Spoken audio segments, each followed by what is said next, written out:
Bonjour à toutes et à tous, bienvenue dans ce webinaire consacré au partage des données de mobilité pour une meilleure gestion de son territoire.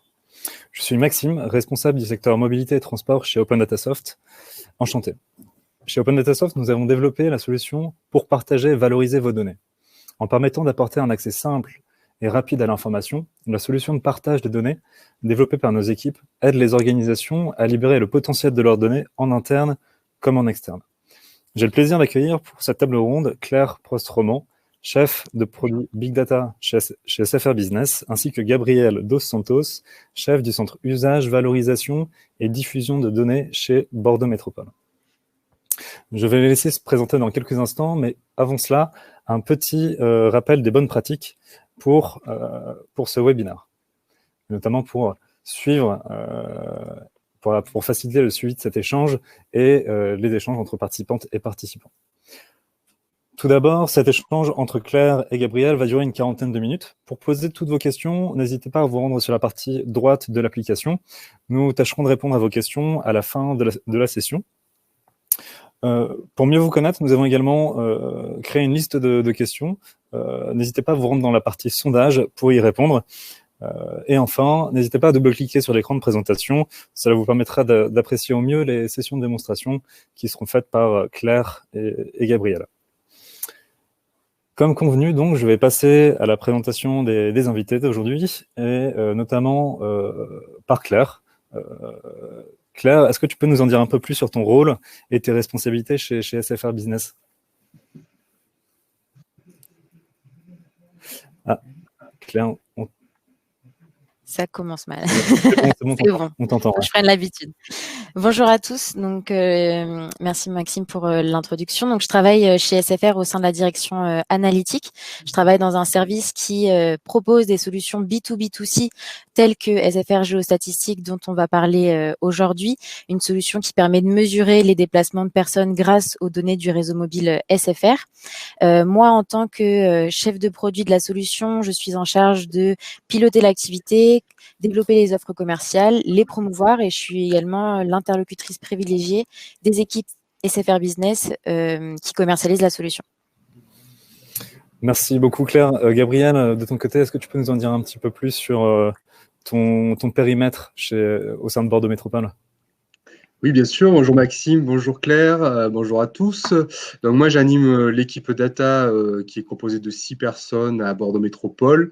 Donc nous, on s'occupe de tout ce qui est collecte, stockage, diffusion et valorisation de la donnée, qui s'agissent aussi bien des outils en fait que des processus. Donc ça part de d'ETL, de l'acte de données, d'entrepôt, les data mart, le décisionnel, le laboratoire de la donnée qu'on appelle le data lab chez nous, tout ce qui est web service pour les diffusions, avec ce qu'on appelle extra data qui est l'extranet de la donnée et la brique de web service, et l'open data bien entendu, qui finalement n'est que la partie très visible de tout ce processus.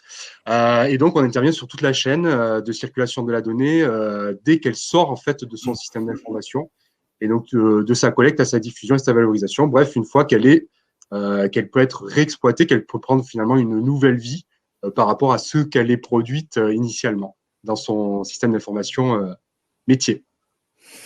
Merci beaucoup pour ces informations, Gabriel et Claire. Notre échange s'annonce riche et inspirant.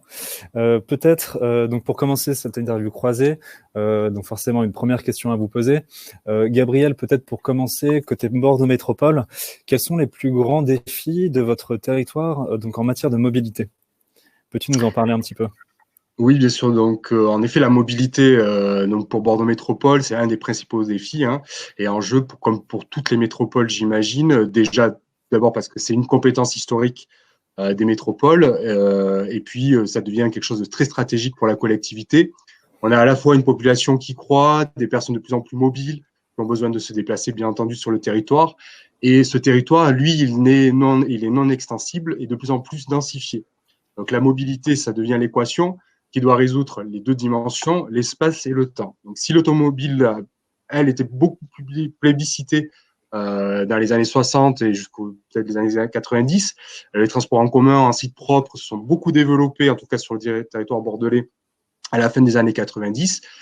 et surtout dans les années 2000 avec le tramway, la mise en place du tramway à Bordeaux. Aujourd'hui, c'est plus forcément possible de développer l'offre en transport en commun. Par exemple, la cadence des tramways, ça devient compliqué puisqu'en fait, ils occupent un territoire qui est lui aussi déjà saturé. Donc là, on pense à de nouveaux modes de déplacement qui voient ou revoient le jour, puisque en fait, on a tout simplement le vélo ou la micromobilité qui est beaucoup plus innovante en termes de déplacement, donc tout ce qui est trottinette et tout ce qui est en libre service. Et sans oublier, bien entendu, la marche à pied qui revient et qui est quelque chose d'assez important pour la nouvelle mandature. Donc les mobilités s'organisent différemment donc, entre une origine et une destination, c'est-à-dire que quelqu'un qui part de chez lui, peut-être qu'aujourd'hui il prend la voiture il va la stationner donc au parking de la gare, puis utiliser le tramway à la sortie du train et enfin terminer son parcours en vélo pour faire les quelques mètres, les derniers mètres à pied.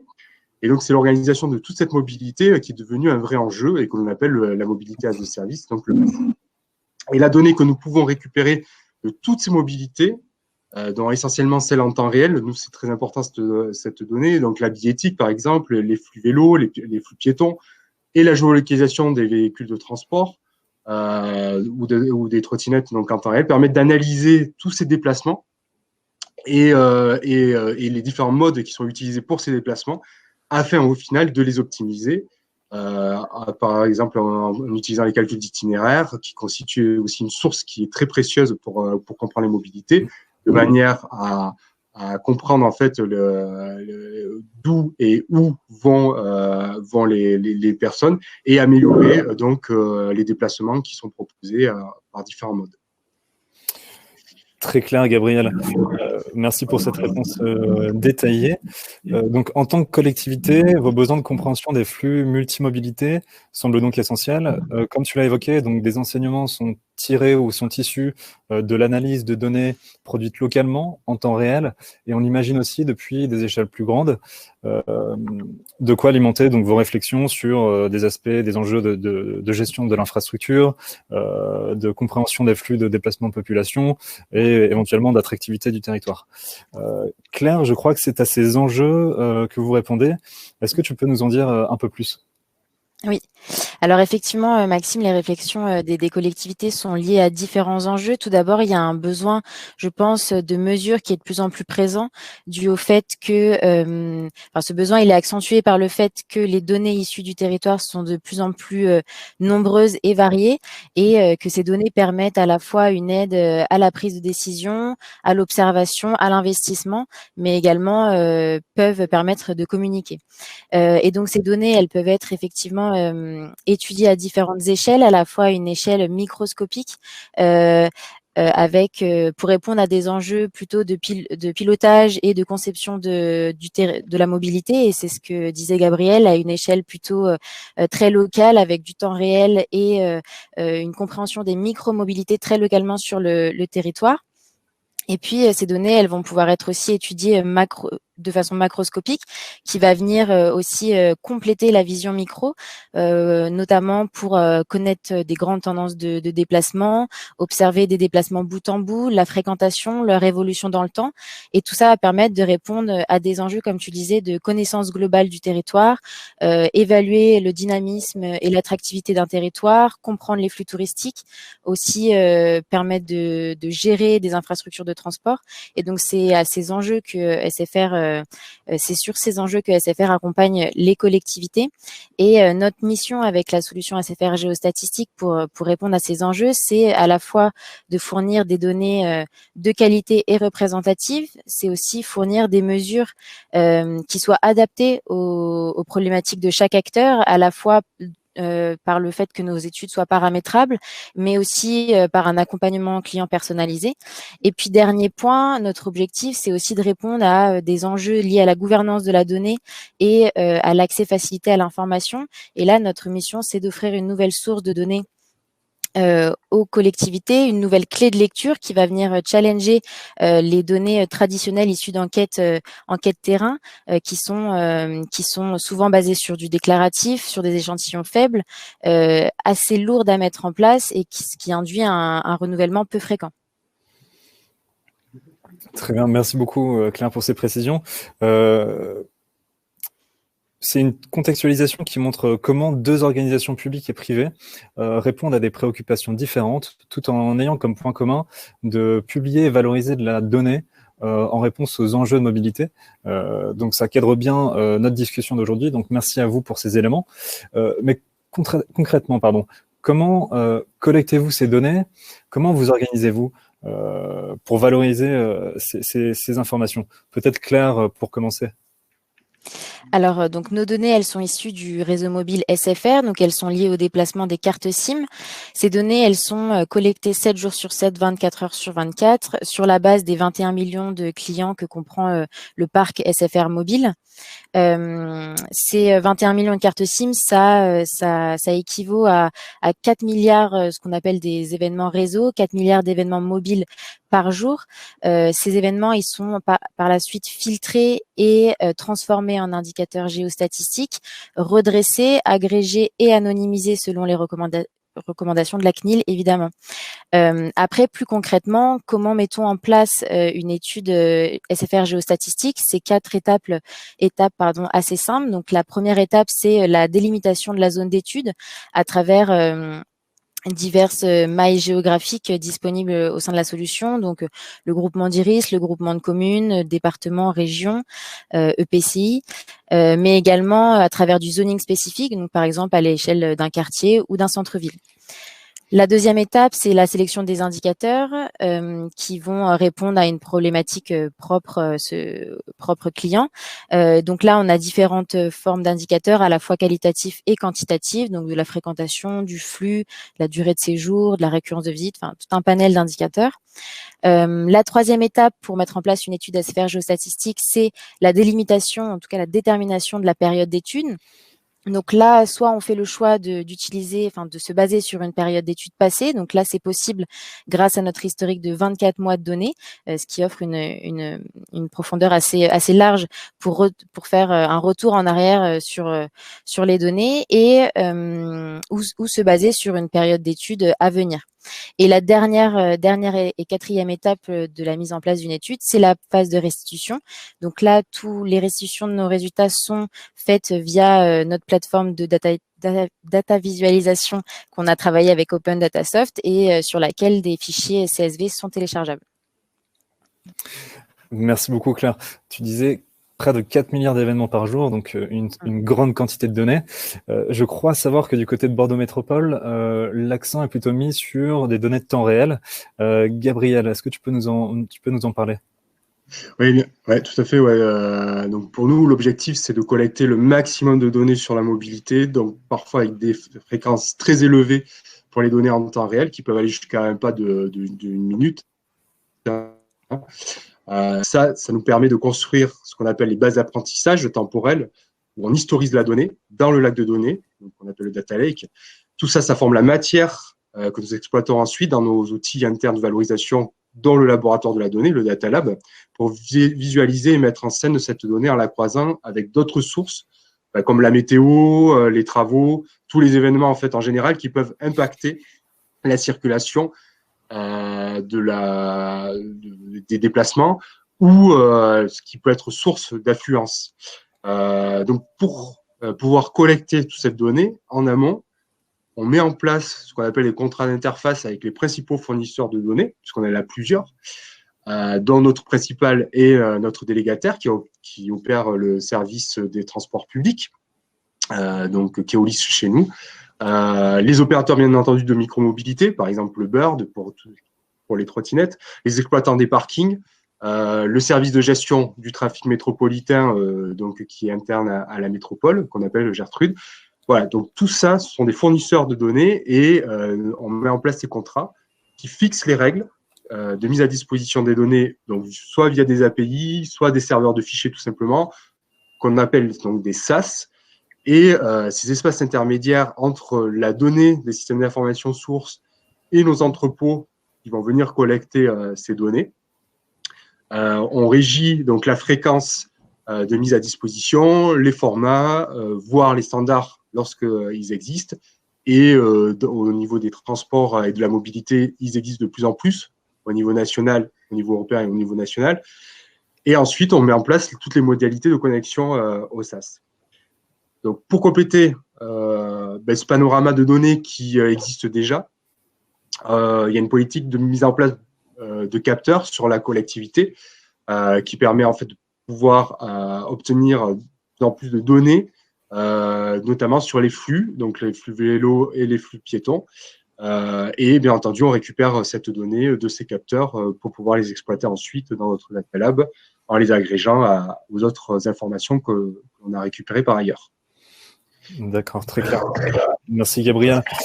Donc, pour résumer, vos deux organisations ont donc décidé de partager et de valoriser des données complexes, soit des données de flux de population, de personnes, soit des données de transport. Gabriel, est-ce que tu peux nous expliquer pourquoi avoir décidé de partager autant de données et comment les avoir rendues accessibles? Oui, en effet, nous, la donnée que l'on collecte, on l'utilise en interne, mais bien entendu, une grande partie, on la libère. D'ailleurs, la plupart des données que nous collectons, on les libère pour les mettre à disposition des utilisateurs, donc via notre portail Open Data. Et cela permet en fait à ces acteurs externes de développer de nouveaux services à destination des citoyens. Donc, au final, in fine, ce sont nos usagers de Bordeaux Métropole qui en sont bénéficiaires. Là, à titre d'exemple, je peux citer 2 applications qui ont vu le jour assez récemment sur le territoire bordelais, et notamment grâce à la donnée que nous diffusons en open data. Donc, une d'elles, c'est Citymapper, qui permet de trouver en fait le meilleur itinéraire en utilisant n'importe quel mode de transport, donc de façon très rapide. Donc, c'est une application qui est mondiale, qui est londonienne et qui s'est implantée en fait sur 6 métropoles. Il y avait déjà Paris et Lyon, et donc il y a 6 nouvelles métropoles qui bénéficient de ce service. Et l'autre application que je peux citer, c'est Coco Park, qui est une application qui permet de trouver une place de stationnement très rapidement en réduisant les temps de circulation et donc d'occupation de la voirie et au final des émissions à effet de serre. Donc c'est des usages donc directement proposés aux citoyens. Il y a un autre usage qui est intéressant à citer, c'est QSIT, qui est une société bordelaise qui a développé un produit qui s'appelle QSIT Bike, pour Cycléo, qui est notre opérateur de vélo en libre service, donc VCube, donc sur Bordeaux Métropole. Et donc grâce à la donnée que l'on libère en open data, on libère en fait les capacités en temps réel des stations de vélo. Le service donc qui a été développé par QSIT permet à Cycléo en fait d'améliorer l'efficacité des tournées de rééquilibrage des stations, puisqu'en fait il transvase les vélos d'une station saturée à une station vide, et ça permet finalement de réduire déjà d'avoir le service sur chaque station disponible, et puis d'optimiser les trajets de Cycléo. Donc finalement, c'est des nouveaux usages qui réduisent le stress pour les usagers et qui améliorent le service, et quelque part aussi qui peuvent réduire la pollution en diminuant les trajets.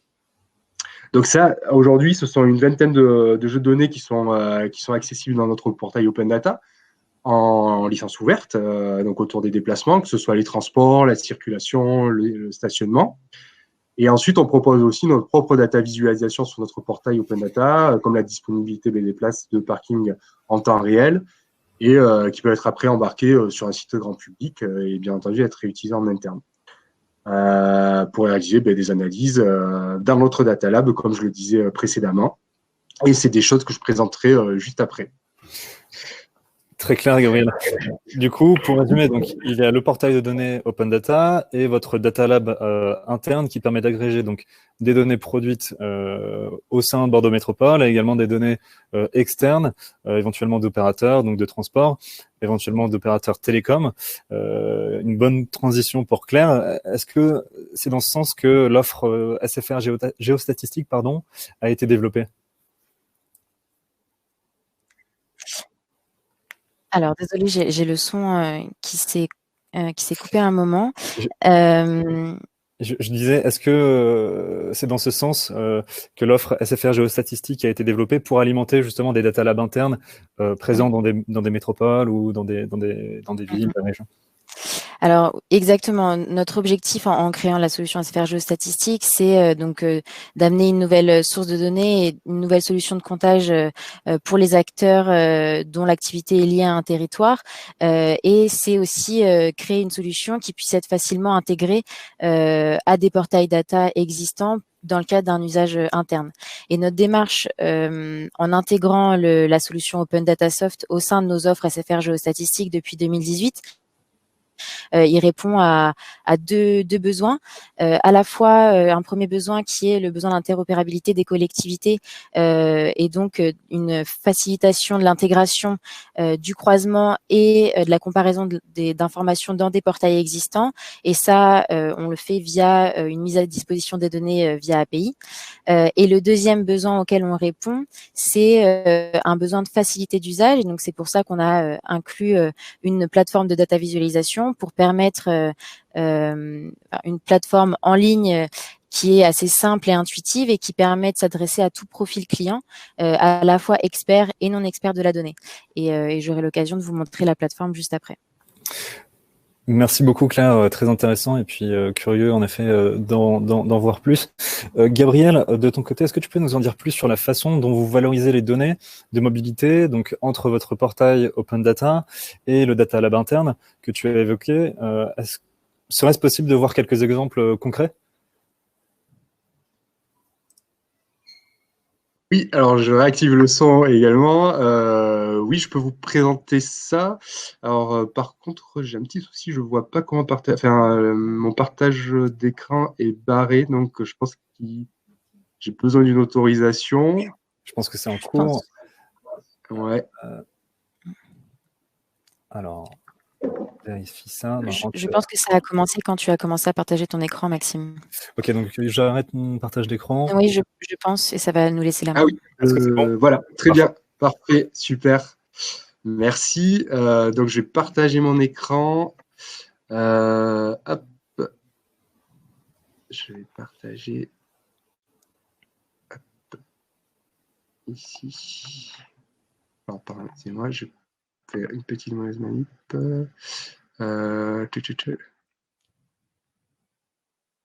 Alors, est-ce que vous voyez mon écran?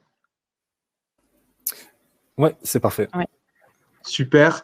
Donc, je vous présente donc l'atelier Open Data, donc qui est notre site Bordeaux Métropole pour l'Open Data. Je vais directement accéder en fait à nos univers qui sont déclinés en 4 grandes problématiques: la mobilité, la citoyenneté, le territoire et la société. Et donc, nous, comme on s'intéresse à la mobilité, pile poil, on a lancé là récemment l'application Open Demo qui permet en fait d'avoir tous les services en temps réel sur nos transports. Donc, je vais vous présenter par exemple les lignes de tram où on peut voir les trams en temps réel sur nos lignes de tram qui sont positionnées en fait sur chaque donc de façon en temps réel sur leur ligne. On a aussi donc les horaires de passage des prochains véhicules, donc ce qui permet après, par exemple, sur une liane qui est donc de la gare Saint-Jean à l'aéroport. Si je choisis un arrêt, je vais avoir derrière en fait la visualisation des horaires et des passages sur les 15 prochains jours en choisissant ici tout simplement une date. Voilà. Et donc j'ai la grille des horaires et donc je peux les avoir pour les jours à venir. Donc ça, c'est nos applications Open Demo qui permet en fait donc de pouvoir utiliser nos web services et ensuite de pouvoir visualiser donc en temps réel notamment la position des véhicules en temps réel. Et derrière, je vais vous montrer également donc ce qu'on a au niveau des parkings, puisqu'en fait, nous avons mis en place une data visualisation qui permet de voir donc quelle est la capacité de nos parkings en temps réel. Donc, par exemple, si je choisis ici ce parking, je vais avoir automatiquement son taux de disponibilité. Là, pour l'instant, il a 96% de disponibilité, donc avec 135 places libres sur 140. Et après, on a la politique tarifaire qui est appliquée à ce parking. Donc ça, c'est pour vous montrer en fait toutes les données en temps réel que nous pouvons utiliser. Et ça, nous l'utilisons dans notre Data Lab qui est là aujourd'hui en maintenance. Donc, je vais avoir un petit souci pour vous montrer après par la suite l'exploration de ces données. Mais pour vous expliquer donc très clairement ce que nous produisons, derrière, par exemple, sur la disponibilité des parkings en temps réel, on va utiliser l'ensemble des données des parkings de manière à pouvoir sélectionner ensuite, parce qu'on a des parkings, ce qu'on appelle relais, qui permettent après d'utiliser un tram derrière pour pouvoir aller jusqu'au bout de son déplacement. Et derrière, donc, on va pouvoir par exemple sélectionner l'ensemble des parkings relais et au final voir comment ça se comporte dans le temps, puisque derrière, on historise l'ensemble de la donnée et qu'on peut derrière faire des agrégats et des statistiques sur cette donnée pour avoir après ensuite des comportements pour chaque période de la journée, que ce soit dans le courant de la semaine ou le week-end, pour pouvoir décorréler en fait les deux périodes, sachant que les comportements ne sont pas forcément les mêmes, bien entendu, sur ces périodes-là. Et derrière, donc, ça permet de faire des analyses pour notre direction générale de la mobilité, pour après prévoir l'implantation d'un nouveau parking, par exemple, et savoir quel est le meilleur emplacement pour ce parking. Voilà pour la démo. Merci beaucoup, Gabriel. On imagine bien, du coup, en effet, l'usage Data Lab interne. Claire, de ton côté, est-ce que tu pourrais nous montrer quelques exemples précis, concrets, qui permettent de montrer justement la façon dont vous valorisez vos données chez SFR Business?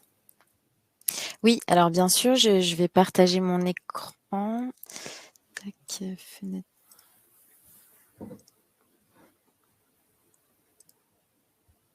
Donc, est-ce que vous voyez mon écran? Oui, c'est parfait. Super.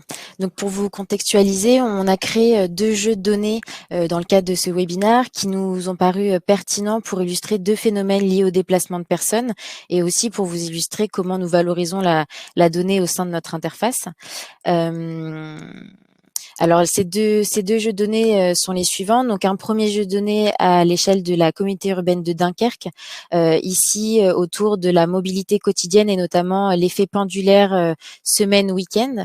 Et on verra un deuxième cas d'usage, enfin en tout cas un deuxième jeu de données par la suite autour de l'EPCI du Pays des Herbiers, qui est l'EPCI où se situe le parc du Puy du Fou.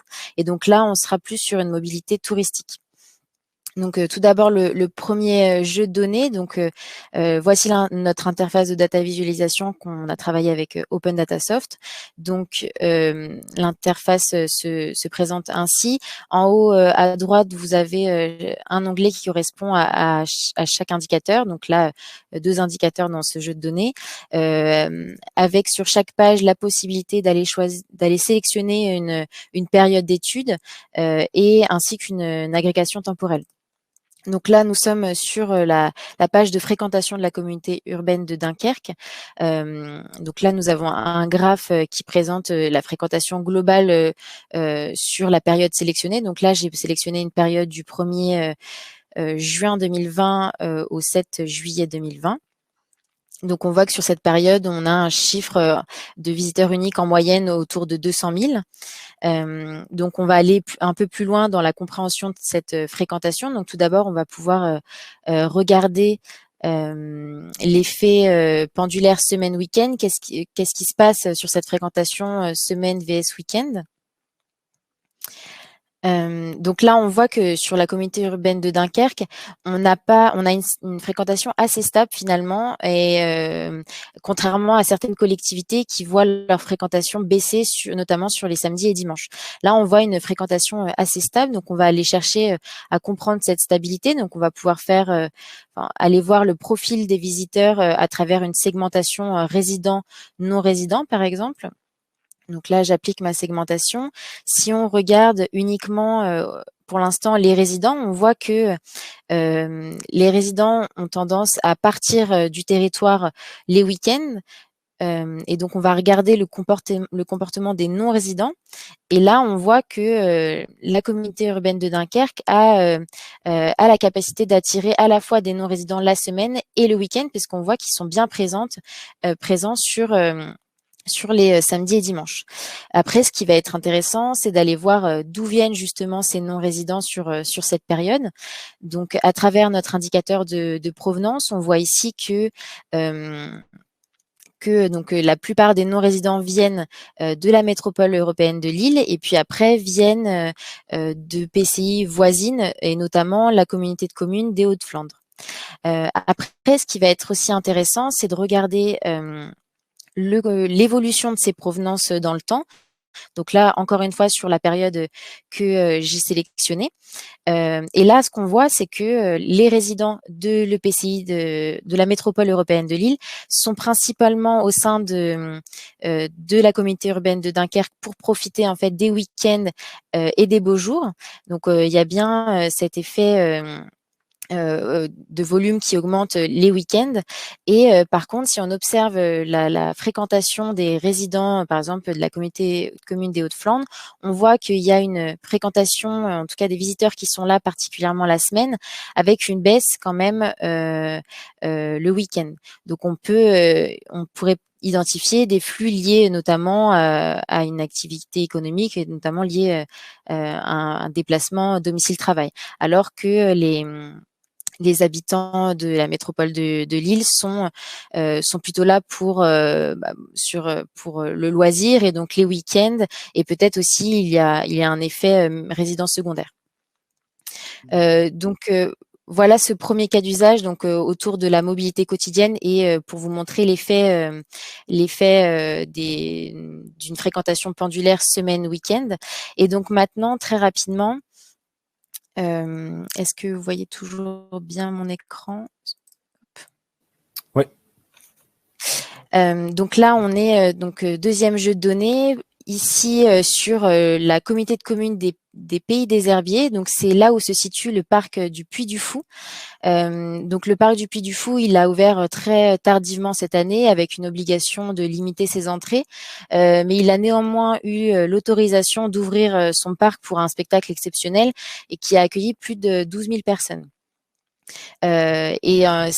Ce spectacle a eu des répercussions sur la fréquentation globale de l'EPCI des Herbiers. Et donc, on le voit sur cette courbe de fréquentation avec une fréquentation assez stable jusqu'au jour du spectacle, donc le 25 juillet, et avec un pic de fréquentation qui commence le 24 juillet avec sûrement l'arrivée des visiteurs, ce pic le 25, donc jour de l'événement, et cette fin de week-end, on voit le pic de fréquentation redescendre. Donc j'ai souhaité vous montrer ce cas d'usage pour vous illustrer comment un point touristique impacte la fréquentation et donc l'attractivité d'un territoire, et là à l'échelle d'une EPCI, et que il y a la possibilité d'étudier ce phénomène à travers les données de téléphonie mobile. Très clair. Des exemples inspirants qui démontrent l'intérêt de valoriser les données mobilité. Merci à vous deux pour ces éléments de démonstration qui parleront aux collectivités et aux entreprises présentes dans ce webinaire et qui y verront les bénéfices associés. En parlant de bénéfices, Claire, est-ce que tu pourrais nous parler un petit peu des bénéfices qu'en tirent vos clients lors de l'analyse de vos données? Alors, donc pour parler des bénéfices, j'ai choisi de vous partager 3 cas d'usage sur lesquels on a pu travailler, qui à la fois vont illustrer le fait que SFR Géostatistique est à la fois un outil d'aide à la prise de décision, un outil de compréhension globale et ainsi qu'un outil d'observation. Donc le premier cas d'usage que je vous partage, c'est celui d'une enseigne de prêt-à-porter pour laquelle on a travaillé avec l'appui d'un cabinet de conseil. Pour cette enseigne, on a mesuré certains indicateurs à une échelle départementale sur l'ensemble des magasins présents. Et donc l'objectif était double pour l'enseigne, à la fois déterminer les zones de chalandise de chacun de ces magasins sur le département, mais aussi déterminer les territoires qui n'étaient pas couverts à date. Et donc cette analyse des flux de déplacement et de fréquentation, elle a permis à l'enseigne de mener une réflexion autour de nouveaux formats de magasins, donc type magasin itinérant ou corner au sein de structures multi-enseignes, et lui a permis une prise de décision autour de ces modes de distribution. Donc là, on était autour du bénéfice d'outils d'aide à la décision. Si je vous parle d'un deuxième cas d'usage autour de la connaissance globale du territoire, donc pour un acteur du tourisme qui voulait monter un observatoire touristique sur des populations en transit et non résidentes sur lesquelles il avait peu de visibilité, on a mesuré des flux et de la fréquentation à l'échelle de son territoire, ce qui lui a permis déjà d'avoir une connaissance globale des visiteurs sur son territoire et donc sur les visiteurs sur lesquels il avait peu d'informations. Donc, on lui a apporté des informations de provenance, une segmentation des visiteurs à travers la segmentation, on l'a vu tout à l'heure, résidents, touristes, excursionnistes, aussi une distinction internationale. Et puis, ça lui a aussi permis d'identifier des zones à fort potentiel qui n'étaient pas encore inclus dans les parcours touristiques existants au sein d'Office du tourisme actuel.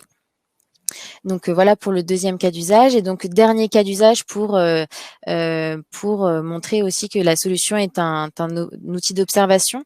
On a travaillé dans le cadre de la gestion de la crise sanitaire, avec l'APHP et l'INRIA. On leur a fourni des flux toute France pour conduire construire différents modèles. Donc là, c'était dans le cadre de la construction d'un modèle épidémiologique sur la base de plusieurs données, plusieurs formats de données. Et ce modèle, il a permis à la fois de comprendre la propagation du virus à l'échelle de la France, d'anticiper la charge sur les hôpitaux et puis aussi identifier les cas de cluster et résurgence de virus. Très intéressant, Claire. Merci beaucoup pour ces précisions. De ton côté, Gabriel, comment cette collecte de données de mobilité a-t-elle affecté votre prise de décision au sein de Bordeaux Métropole? Est-ce que tu peux nous en dire un peu plus sur cet aspect? Oui, bien sûr. Alors concrètement, aujourd'hui, on est plus dans une phase exploratoire par rapport à la capitalisation de toutes ces données et de manière à les montrer dans notre laboratoire de la donnée, pour qu'ensuite elles soient utilisées par la Direction générale de la mobilité afin de prendre les meilleures décisions possibles. Si je reprends l'exemple des parkings avec les taux d'occupation qui permettent au final de savoir comment ils sont utilisés sur le territoire et quelle pourrait être la meilleure finalement implantation pour une nouvelle infrastructure de ce type sur le territoire. Donc ça, ce sont des choses qui permettent d'aboutir à ce genre de décision et à définir aussi les capacités de ces nouvelles infrastructures de manière à peut-être pas les surdimensionner si ce n'est pas nécessaire et inversement à les sous-dimensionner et à prévoir des travaux par la suite qui peuvent engager plus de coûts au final que prévoir l'infrastructure qui va bien dès le départ. Donc ça, c'est typiquement le genre de choses pour lequel le laboratoire de la donnée est sollicité. Et en parallèle, donc, on poursuit donc l'exploitation des données de circulation, des flux vélos, donc et piétons, comme je le disais, avec la mise en place des capteurs, et bientôt aussi l'analyse des données de billettique, donc qui permettent de connaître la charge à une station précise, avec le nombre de badges en fait qui sont comptés à ce moment-là. Donc tout ça, cet ensemble donc permet clairement à la Direction générale de la mobilité de pouvoir analyser les déplacements, comment ils sont opérés et au final proposer la meilleure offre. Ensuite, donc je me suis beaucoup focalisé en effet sur les modes de déplacement parce que c'est vraiment la problématique à Bordeaux Métropole. Par ailleurs, bon, bien que la période ne soit pas forcément propice à l'analyse des flux venant de l'extérieur à Bordeaux, parce que bon, il y a des problématiques autour du tourisme et de tout ce qui est événementiel. Toutefois, donc les données présentées donc par Claire pourraient très clairement être exploitées pour analyser l'attractivité de notre territoire. Donc, que ce soit, comme je le disais, en termes de tourisme, par exemple, la fréquentation d'un événement culturel comme il y a lieu à Bordeaux, la fête du fleuve et du vin en juin. C'est typiquement le genre de données qui permettrait d'avoir de façon très concrète le nombre de l'affluence en fait pour ces événements-là. Elle permettrait aussi de compléter la connaissance sur l'usage de notre territoire suivant les horaires de la journée et par segment d'activité. Hein. Donc, c'est ça qui est intéressant aussi, c'est savoir une population suivant ce qu'elle fait, est-ce qu'elle travaille, est-ce qu'elle étudie, est-ce que c'est pour du loisir, est-ce que c'est pour de la culture, pour de l'achat ou du tourisme, comme on l'a dit juste avant.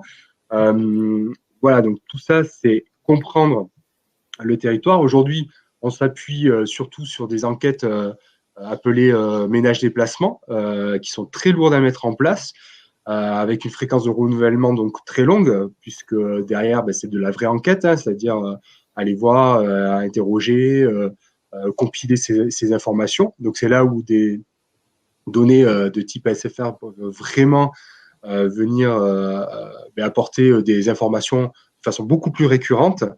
Donc, par exemple, sur Bordeaux Métropole, la dernière enquête, elle a eu lieu en 2009 et la prochaine va être livrée en 2021. Donc, ça fait 10 ans d'intervalle.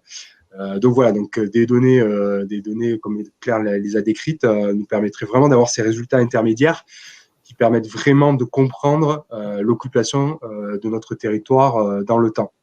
Et donc, comme je l'évoquais en introduction, l'espace étant contraint plus que jamais, le changement d'usage d'une infrastructure ou d'un lieu suivant l'heure en fait, à laquelle on l'utilise pourrait apporter clairement des solutions. C'est un autre enjeu donc d'aménagement de notre territoire. Et donc là, encore une fois, c'est bien la donnée qui peut permettre de mieux comprendre ces mécanismes et d'apporter les meilleures réponses à ces usages qui peuvent changer, encore une fois, dans le temps. Je terminerai par la citer une amie, Julie Vallée, qui travaille donc au CNRS et qui a développé un outil qui s'appelle le Mobiliscope et qui donne donc justement à voir l'évolution sociale, donc heure par heure, dans une vingtaine d'agglomérations françaises, donc, dont Bordeaux, et qui dit quand on ne peut plus jouer sur l'espace, donc c'était mon propos en introduction, ce qui permet parce que justement celui-ci devient quasiment inaccessible, en tout cas très contraint, alors le temps apparaît vraiment comme une variable d'ajustement. Et le temps, il peut être analysé à partir des données que l'on a, dont on a parlé tout au long de cette présentation. Merci Gabriel, et puis merci à Julie Vallée pour cette citation, on va dire, très juste. Merci à vous deux pour la présentation de vos cas d'usage. Avant de me faire porte-parole des questions qui ont été posées dans le chat, je voulais rappeler que la session a été enregistrée, donc sera accessible en replay. Vous pourrez revoir les démonstrations et puis les réponses aux différentes questions de nos invités.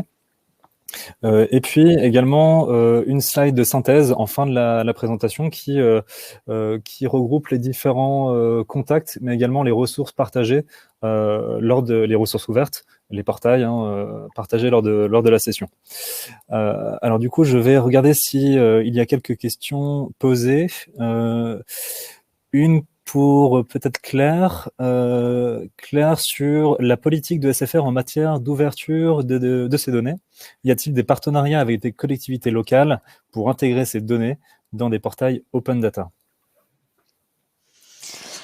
Alors en matière d'ouverture de données, alors aujourd'hui, comme je vous l'ai partagé dans les cas d'usage, on a partagé des données dans le cadre de la crise sanitaire avec l'AP-HP. On l'a également fait avec l'INSEE.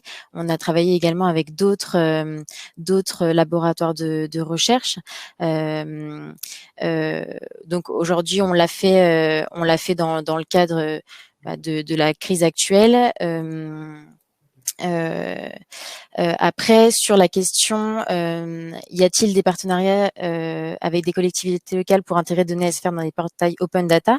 Alors oui, ça peut être le cas. Après, nos données, elles ont aussi pour vocation d'être croisées, et c'est pour ça comme je l'ai partagé tout à l'heure, elles sont facilement intégrables dans des portails data existants, et donc elles ont pour vocation d'être croisées, comparées, et donc ce qui est aussi intéressant à mettre en avant dans un portail open data, c'est toute une analyse. Et donc, dans le cadre de données, pas recalculées, mais de données retravaillées dans un contexte spécifique, on peut imaginer partager ces données en open data, mais pas les données complètement brutes envoyées par SFR. Merci pour ces précisions. Peut-être, Gabriel, une question pour toi, pour Bordeaux Métropole. Donc, tu nous as beaucoup parlé des données donc produites au sein de Bordeaux Métropole pour des données pour analyser la mobilité sur le territoire. Quid des données donc externes provenant d'opérateurs externes pour compléter ces analyses? Est-ce que tu pourrais donner quelques exemples ou on va dire une opinion sur les données qui seraient utiles dans le cadre de vos analyses? Oui, tout à fait. Donc du coup, comme je le disais en conclusion, finalement, ça ouvre les perspectives puisque derrière, donc, on utilise beaucoup de données internes. Donc, comme j'ai pu vous le partager, là, 2021 est résolument vraiment se tourner vers une politique d'acquisition de données. De façon un peu plus massive, on va dire, en mettant en place de nombreux contrats, donc que ce soit avec des opérateurs privés ou des partenaires du territoire, soit l'agence d'urbanisme, les chambres de commerce et d'industrie, bien entendu, qui sont aussi des producteurs de données qui nous sont très utiles.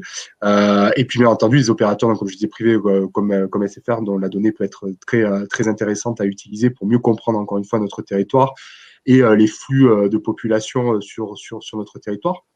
Donc voilà, on s'engage vraiment dans cette phase de collecte de données, donc pas seulement celles produites par nos systèmes d'information, mais vraiment de la donnée externe. Donc bien entendu, l'open data favorisera encore plus cette collecte, mais rien enfin, après on peut aussi passer les contrats nécessaires pour avoir ces données. Donc pour être un peu plus précis, là, plus récemment, donc, bien entendu, on travaille avec les services de l'État.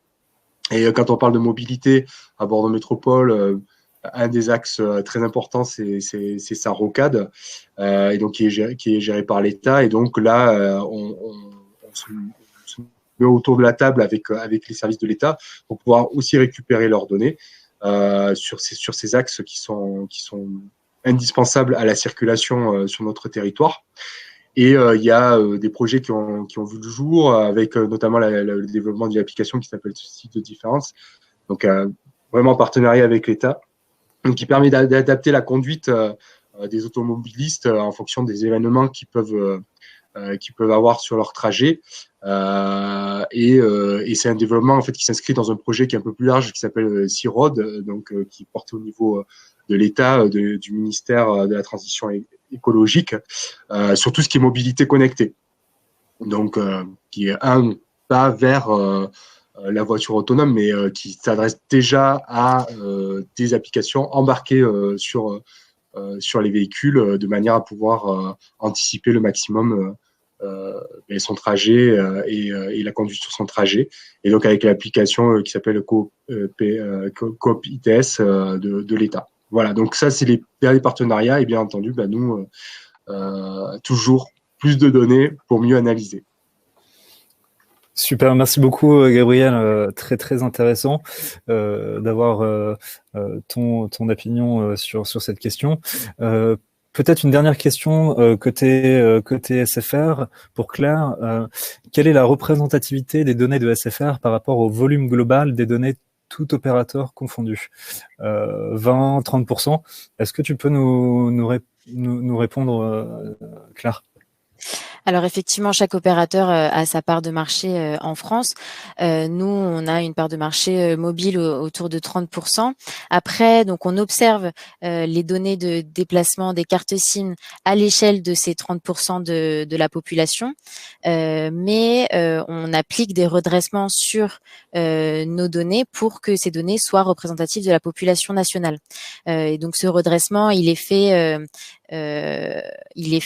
à une échelle départementale. On va aller via des études de domiciliation, observer les cartes SIM, déterminer leur lieu de résidence.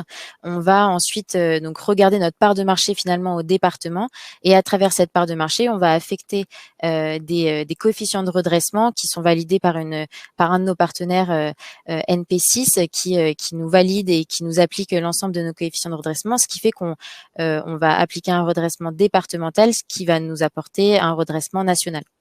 Donc nos données, elles sont bien observées à l'échelle de notre part de marché, mais grâce au coefficient de redressement, elles sont représentatives de la population française. Très bien, très, très, très complet et très clair. Pour terminer, du coup, je voulais vous remercier, Claire et Gabriel, pour vos témoignages donc très inspirants. Merci à toutes, donc le mot de conclusion. Du coup, merci à toutes et à tous d'avoir suivi ce webinaire sur l'utilisation des données de mobilité pour mieux gérer son territoire. Merci encore de votre participation. Et puis, nous restons à votre disposition pour toute question. Donc, comme vous pouvez voir, les différents moyens pour nous joindre. Donc, n'hésitez pas. Je vous souhaite à tous une très bonne journée et à très bientôt. Merci à tous. Merci, au revoir. Au revoir Gabriel, au revoir Claire.